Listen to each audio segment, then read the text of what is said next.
Bonjour à tous, merci de nous avoir choisis pour vous informer. Séance de travail hier matin entre le Premier ministre Dr Cheikh Modibo Diarra et une mission de haut niveau de la Banque mondiale conduite par le directeur des opérations. La mission va évaluer les progrès accomplis par les autorités maliennes dans le cadre d'un retour à la normale à l'état de droit. C'est à l'issue de cette évaluation que la Banque mondiale décidera ou pas de rétablir sa coopération avec notre pays. Coopération suspendue, je vous les rappelle, depuis le 22 mars 2012. Sidiki Dambélé, les détails. La Banque mondiale qui avait suspendu sa coopération au développement avec le Mali suite aux événements du 22 mars vient de lancer des discussions avec les autorités pour évaluer les avancées en matière de retour à l'état de droit, à la démocratie. La mission de haut niveau commise à cet effet rencontrera tous les acteurs, gouvernement, société civile et institutions constitutionnelles. Et c'est à l'issue de ces concertations que la Banque mondiale décidera de rétablir ou non ses opérations de développement au Mali. La coopération reste suspendue. Nous entamons notre mission aujourd'hui. C'est la première rencontre que nous venons d'avoir avec son Excellence Monsieur le Premier ministre. Comme je le disais tantôt, nous allons avoir d'autres rencontres. Nous avons aussi des instances de décision au niveau de la Banque mondiale, comme vous le savez. Et après notre mission, nous allons sortir un rapport qui va être transmis à nos hiérarchies et éventuellement aussi aux membres du conseil d'administration. L'impact des événements du 22 mars sur l'économie malienne se chiffre à 600 milliards de francs CFA de pertes, chiffre fourni par le ministère de l'économie et des finances. Plus que grippée, l'économie malienne est en récession, mais l'on garde tout de même espoir. Le fait qu'elle ait déjà décidé de venir nous rencontrer est plutôt bon signe, parce que avant cette rencontre, j'allais dire officielle aujourd'hui, il y avait eu d'autres contacts entre la banque et le gouvernement. Donc je dis, cette rencontre-là est de bon augure. Je suis tout à fait convaincu qu'à l'issue de la mission d'évaluation, la banque va reprendre son programme. Après la Banque mondiale, une mission du Fonds monétaire international FMI est également attendue dans les prochains jours pour une évaluation de la situation, et cela en vue d'une reprise de la coopération économique avec notre pays. Les travaux de l'atelier national pour le lancement des travaux du projet de budget 2013 se poursuivent. Ouverts hier matin, les travaux de 2 jours porteront sur le cadre stratégique pour la croissance et la réduction de la pauvreté et du calendrier de préparation du budget 2013. Mahamadou Doumbia, reportage. En ouvrant cet atelier national de concertation pour le lancement des travaux de préparation du projet de budget d'État 2013 et du projet programme 2013-2015, il a été notamment question au cours d'un documentaire diffusé de planification et de budgétisation sensible au genre. Loin d'être une promotion de la femme, il ne s'agit ni plus ni moins que de l'intégration de la femme dans le processus du développement global. Le développement économique et social tant recherché par notre pays ne saurait se réaliser sans la contribution de l'ensemble de ses filles et de ses fils. Ainsi, il est aujourd'hui admis que pour réduire la pauvreté au Mali, il s'avère nécessaire d'atteindre un plus fort taux de croissance du PIB, mais surtout de renforcer et de diversifier l'activité économique. En matière de dépenses, il s'agira de réfléchir sur l'effort de maîtrise, d'accroître la qualité des dépenses publiques. La préparation de loi des finances 2013 intervient dans un contexte national particulièrement difficile, marqué par des crises alimentaires et sécuritaires, la suspension des aides extérieures des partenaires techniques et financiers suite aux événements du 22 mars et le ralentissement de l'activité économique. Dans ce contexte, les contraintes des ressources imposent davantage la rationalisation de nos choix budgétaires, c'est-à-dire la détermination de nos priorités. Ainsi, le projet de loi 2013 que nous allons bâtir ensemble dans les jours à venir et dont le présent atelier marque le point de départ du processus, sera construit sur la base d'hypothèses résolument prudentes compte tenu des incertitudes relatives aux crises indiquées ci-dessus. Au cours des travaux de 2 jours, il sera question de l'évaluation du processus budgétaire de l'exercice 2012, du cadre budgétaire à moyen terme 2013-2015, du cadre stratégique pour la croissance et la réduction de la pauvreté, nouvelle génération 2012-2017 et du calendrier de préparation du budget 2013. Un mot de la crise du nord du Mali. La ville de Bobo-Dioulasso, Burkina Faso, accueille environ 1800 personnes déplacées. Elles sont pour la plupart installées au stade municipal où notre envoyé spécial, Lamine Tchekoura Koulibaly, les a rencontrées. Kati, Bamako, Sévaré, Gao. Différentes provenances, mais un seul souci pour se déplacer ayant trouvé refuge à Bobo-Dioulasso. La paix et la quiétude au Mali. Être femme réfugiée, c'est quelque chose de difficile. C'est quelque chose qui est très difficile. Quitter son pays, aller ailleurs, c'est très difficile. Selon la direction provinciale de l'action sociale de Bobo-Dioulasso, 1 millier de Maliens sont recensés ici. Tous ne vivent pas sur le site. D'autres habitent ailleurs à leurs frais ou sont accueillis par des proches. Au départ, les partenaires sociaux ont tardé à faire des dons, mais finalement ça commence à venir petit à petit. Le bureau fait des démarches. Il y a d'autres même partenaires locaux qui sont là. Il n'était même pas prévu qu'ils nous fassent le geste, mais avec l'abnégation, avec la bonne volonté du bureau local des réfugiés ici, on voit des aides venir partout. Parmi ces réfugiés, des élèves, des étudiants, au total 600. On ne suit pas régulièrement les cours. Nous ne sommes même pas à l'école pour le moment. Mais grâce à l'aide des autorités burkinabées, peut-être d'ici l'année prochaine, si la crise continue comme ça, ils seront à l'école. Il y a des universitaires, des lycéens, des secondaires, des primaires. Ils sont plusieurs. On est 1800 réfugiés ici. L'évolution de la double crise politico-militaire est suivie de près.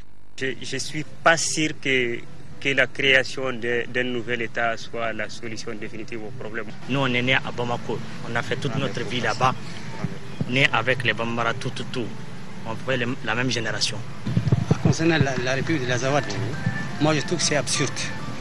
Dans la mesure où le Mali est une famille. Moi je suis d'accord que c'est vrai, il y a l'amalgame. Nous sommes victimes, nous sommes à notre 3e fois où nous sommes réfugiés. Et le pays nous manque beaucoup. Voilà, et toujours en parlant de la crise du nord du Mali, le sujet était au centre des échanges entre le président français et nigérien, ce dernier en visite à Paris. Mahamadou Issoufou et François Hollande ont aussi largement abordé la coopération bilatérale entre la France et le Niger. Les retrouvailles à Paris de deux vieux amis politiques. Mahamadou Issoufou et François Hollande se côtoient depuis plusieurs années à l'occasion des réunions de l'Internationale socialiste. Mais c'est la première fois qu'ils se rencontrent en tant que chefs d'État.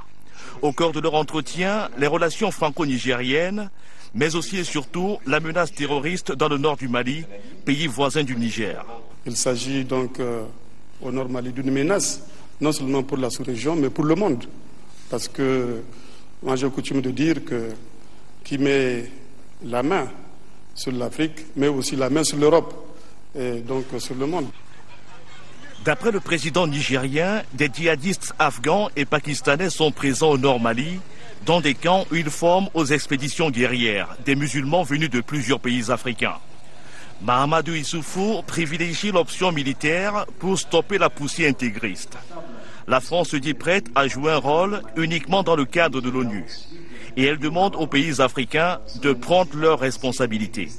Aux Africains de saisir le Conseil de sécurité. Nous appuierons la résolution qui sera présentée par la CEDEAO, appuyée, j'en doute pas, par l'Union africaine. Ensuite, si une intervention est décidée, c'est aux Africains de la mener. Là encore, ce n'est pas la première fois que François Hollande demande aux Africains de saisir le Conseil de sécurité de l'ONU sur la situation au nord Mali. Mais l'Union africaine, comme la CEDEAO, semble traîner les pieds, sans fournir d'explications convaincantes. Détour à l'actualité nationale avec le démarrage de la deuxième phase de formation des jeunes en création d'entreprise. Ça se tient au centre du secteur privé.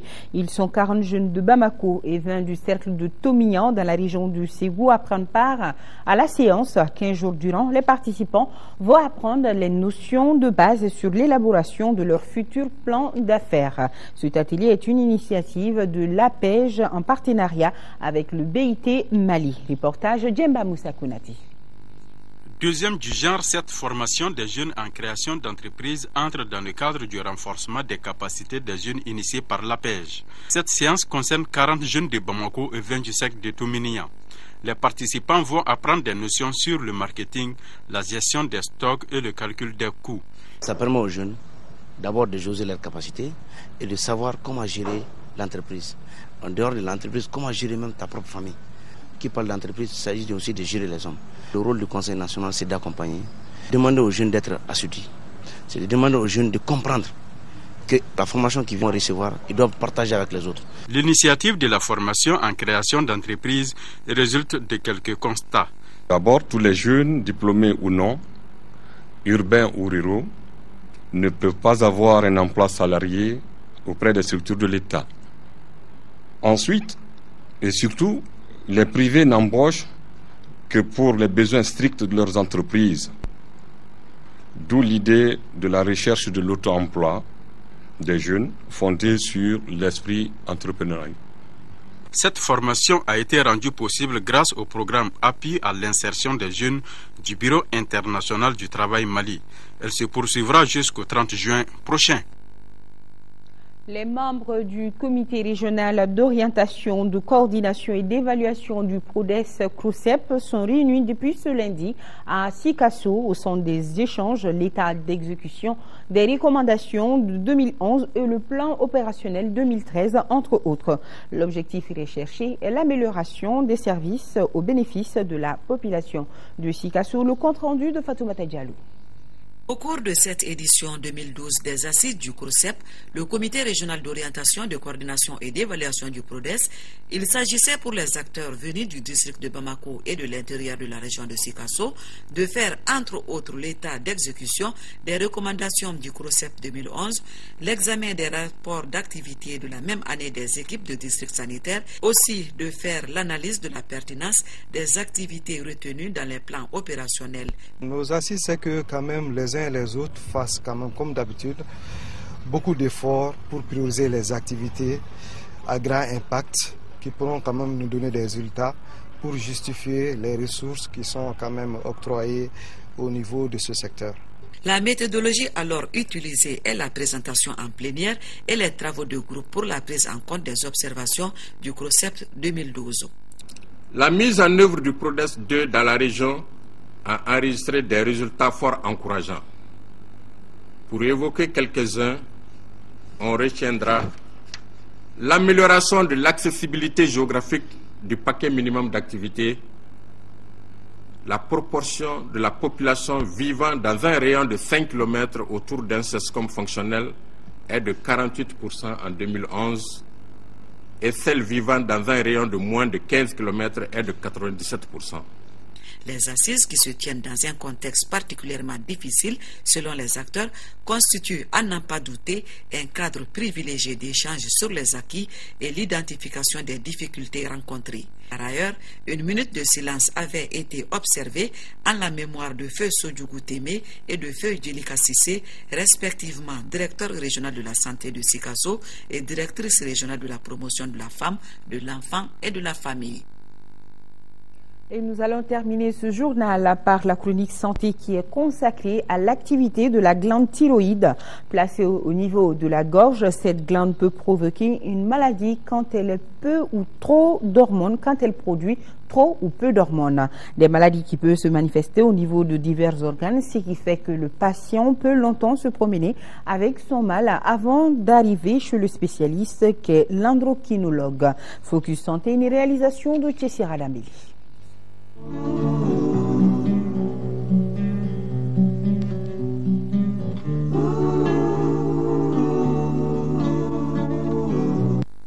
La thyroïde est une glande située ici dans la partie avant du cou sous la paume d'Adam. Elle a la forme d'un papillon et sécrète des hormones indispensables à la croissance osseuse, au développement mental, à la stimulation de la consommation d'oxygène des tissus et à la transformation des graisses et des sucres. Quand les hormones sécrétées par cette glande sont insuffisantes, cela provoque une maladie appelée hypothyroïdie. Mais quand ces mêmes hormones sont en excès, cela donne une maladie appelée hyperthyroïdie. Quand il y a une hyperproduction hormonale, les signes permettant de reconnaître cela, c'est donc la tachycardie, c'est-à-dire le cœur bat très vite, c'est des palpitations, le sujet sent que ça bouge dans sa poitrine, il y a de la diarrhée, il y a de l'amaigrissement et il y a les troubles du sommeil et des troubles caractériels angoisse, irritabilité. Donc tout cela peut se retrouver chez le malade, mais parfois pas ensemble. Et c'est ce qui fait errer le diagnostic. Donc si c'est simplement le digestif qui est au premier plan, le sujet a tendance à aller chez le gastro-entérologue. Si c'est le cardiaque qui est en premier plan, il a tendance à aller chez le cardiologue. Mais tout vient de là. Et tant qu'on ne traitera pas la thyroïde, ces symptômes ne disparaîtront jamais. Mais est-ce qu'il y a des symptômes physiques aussi? Ces symptômes physiques, c'est essentiellement l'augmentation de volume de ce corps thyroïde. Et c'est son augmentation de volume qui fait qu'on l'appelle goitre. Le deuxième élément, dans certaines formes, dans ce qu'on appelle la maladie de Basedow, qui est une forme particulière, il y a l'exophthalmie, c'est-à-dire les yeux de la personne sortent. Dans le monde, l'hyperthyroïdie touche environ 2% de la population contre 1% pour l'hypothyroïdie. Par ailleurs, 80% des personnes souffrant de ces maladies sont des femmes. Ces deux affections s'expliquent par un faisceau de causes, parmi lesquelles le terrain génétique qui fait que tout le monde, dans les mêmes conditions, ne développera pas une hypothyroïdie ou une hyperthyroïdie. La composante génétique est là, mais aussi parfois des facteurs environnementaux, tels que les stress qui peuvent être un facteur déclenchant de certaines hyperthyroïdies. Mais dans le contexte de l'hypothyroïdie, par contre, qui est l'hypofonctionnement de la glande, ça peut être une absence d'iode, une insuffisance d'iode dans l'alimentation. D'où la politique nationale d'iodation des aliments, du sel, pour essayer d'endiguer cette partie hypothyroïdie. La prise en charge de l'hyperthyroïdie et de l'hypothyroïdie se fait correctement au Mali. En fonction de leurs causes et de leurs manifestations, les spécialistes associent prise d'hormones et opération chirurgicale du goitre, une des manifestations physiques de la maladie. Quand on prend l'hyperthyroïdie, qui est donc l'hyperfonctionnement de la glande, normalement, on doit freiner cet hyperfonctionnement. Donc ce freinage peut se faire par des médicaments qu'on appelle des antithyroïdiens de synthèse. Certains peuvent poser quelques problèmes à certaines personnes, on peut ne pas pouvoir le supporter, ou bien la chirurgie, ou bien l'iode radioactive. Donc nous, présentement au Mali, nous avons surtout les médicaments, et quand on stabilise la personne, on peut aller au versant chirurgie. Le chirurgien joue un rôle central dans le traitement des goitres. Il joue un rôle de diagnostic pour reconnaître le goitre, parce qu'il y a plusieurs types de goitres, mais également pour traiter le goitre, parce qu'il y a des goitres qui sont traités médicalement, mais qui terminent par la chirurgie, qui arrive donc à enlever le goitre. L'hypothyroïdie, qui est donc le non-fonctionnement de la glande, soit parce que ça ne fonctionne pas